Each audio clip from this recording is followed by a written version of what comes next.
Everybody that's here tonight, thank you so much for your support. When we got started, there were 6 of us that started the First Coast Tea Party. And I gotta tell you guys, I'm probably overwrought with emotion right now because there's like 350 people in this room, and some of you have never been to a tea party.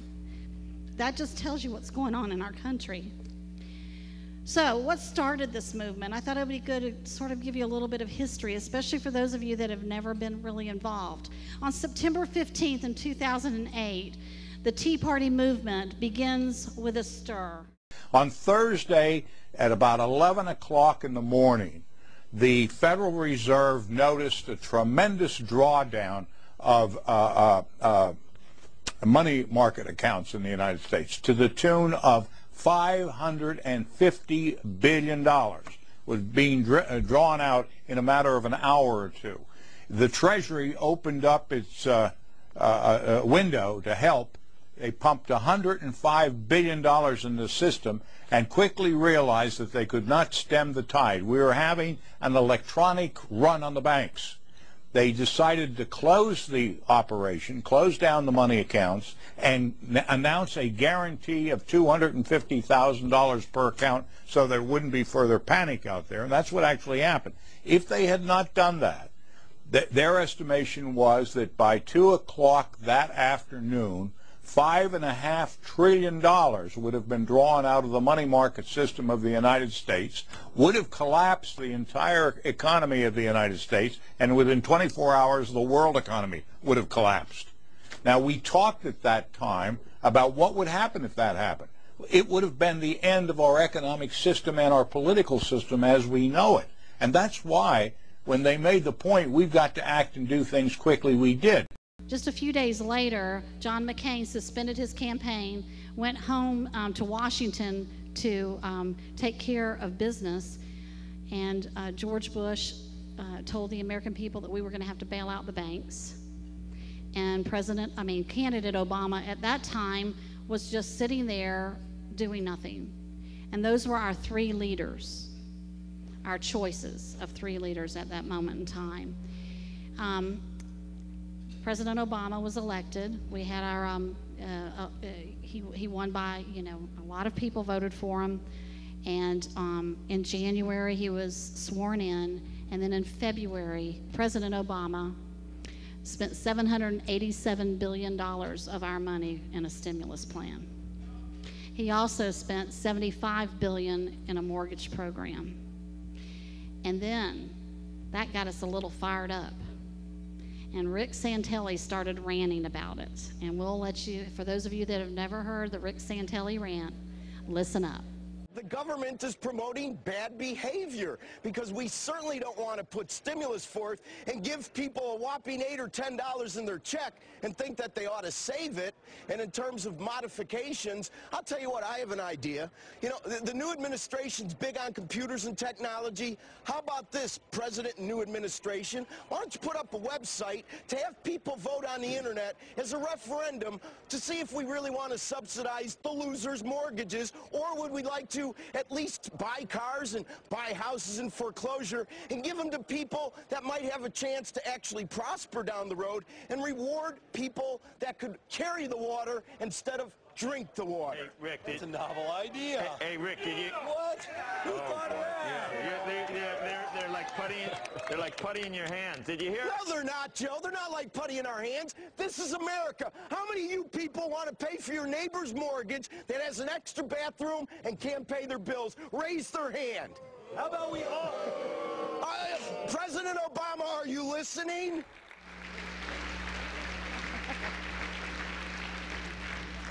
Rick Santelli did not know when he was ranting that he set off something in motion that has not stopped since that day. He actually still goes to tea parties with glasses and hats on in the Chicago area because he loves the Tea Party, but he knows if they knew who he was, he wouldn't be able to get out of there. We love Rick Santelli.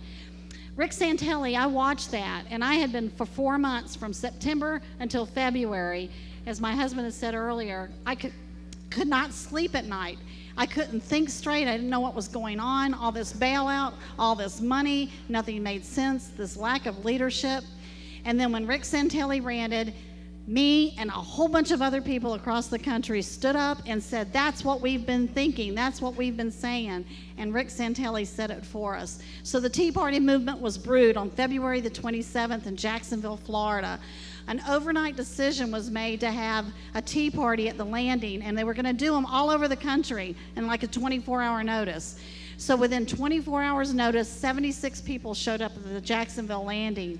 Dr. Nealis was one of the speakers, and he's here tonight. Carol McManus, and she's here tonight. She actually helped set it up. I couldn't go because I had a client meeting, so I was really upset. But they called and said, we're going to have a big meeting, a big rally on April. Do you want to help? And we said, yes, we do. So between February 27th and April 15th, we planned a big old rally.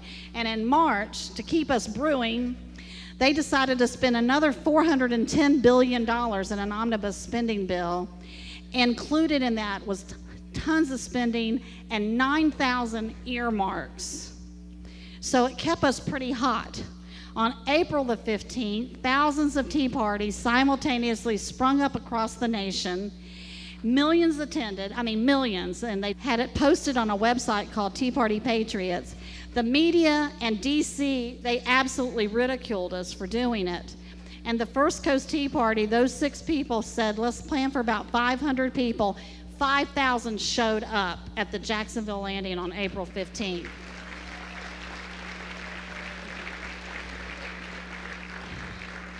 So we were pretty hot to trot. We felt like people were coming up to us and saying, what do we do? What do we do? We didn't know what to tell them. 5,000 people were looking at us, so we felt like we had to get organized. And thanks to a wonderful man in this room, Jay Fant, he actually turned the wheels on me and facilitated a meeting with some of the people in leadership of the Tea Party and facilitated a strategic plan and a vision for us. And that's why we're still here today. So after April 15th, the summer got real hot. The government took over GM, and the unions won real big in that deal, and the investors lost real big. And cash for clunkers began, and that became an administrative nightmare and a big clunk. And hot town hall meetings happened all over this country. It was phenomenal. On the new YouTube every day, we were watching where all these town halls were taking place. People were yelling and screaming. It was awesome watching them. And bless our hearts here at the First Coast, we couldn't have one. All of our representatives and senators went in hiding. And we have yet to see Bill Nelson since April of 2009. He has not been seen since. We don't know where he is.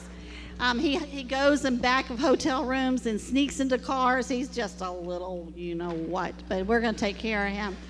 So we didn't get to have a town hall meeting, but what we did have was a town hall meeting without representation, and we had 500 people show up, and we put executive chairs on the stage with big old pictures of our representatives in it, and we had a great time, and they didn't like it. They said, that was embarrassing. We said, well, you embarrass us all the time. So that was in August, and everybody across the country said, why don't we go to Washington, D.C.? This was just people, like Twittering and Facebooking. Let's go to D.C., and let's go on September 12th, because on September 12th, remember the day after September 11th, how much we loved our country and flags? All the flags were sold out in every city. They were having to bring in flags from China, and people even didn't care about that. They just said, we want a flag. So that feeling, we wanted to recapture on September 12th, that feeling that we had. So people said, well, let's just go to Washington. Let's march on Washington. There was no organization in charge. There was no leader. There wasn't anybody telling us what to do. Every individual Tea Party in this country just said, let's go, grabbed people. Some people got buses. Some people went by plane. Some people drove. We took the big old Dartmouth. And 1.7 million people showed up in Washington, D.C. on September 12th last year. That is a movement. That is a movement. And don't let anybody tell you we're AstroTurf, because we looked around. Just take this room and multiply that. Can you imagine? And people that were there, they're just like shaking right now, because you cannot ever capture that moment in time again. It was a movement. It was a patriot movement. We felt our founding fathers walking alongside us. We would look at people and they would look at us, and we knew what they were thinking. We wanted to save our country. And people would say, well, what do you want to save it from? I'm going to tell you, from people that hate freedom. That is what we are saving our country from. because they've been woken up because of spending, out of control government, taking over our personal space, and we're sick and tired of it. No more. We're done. Enough is enough.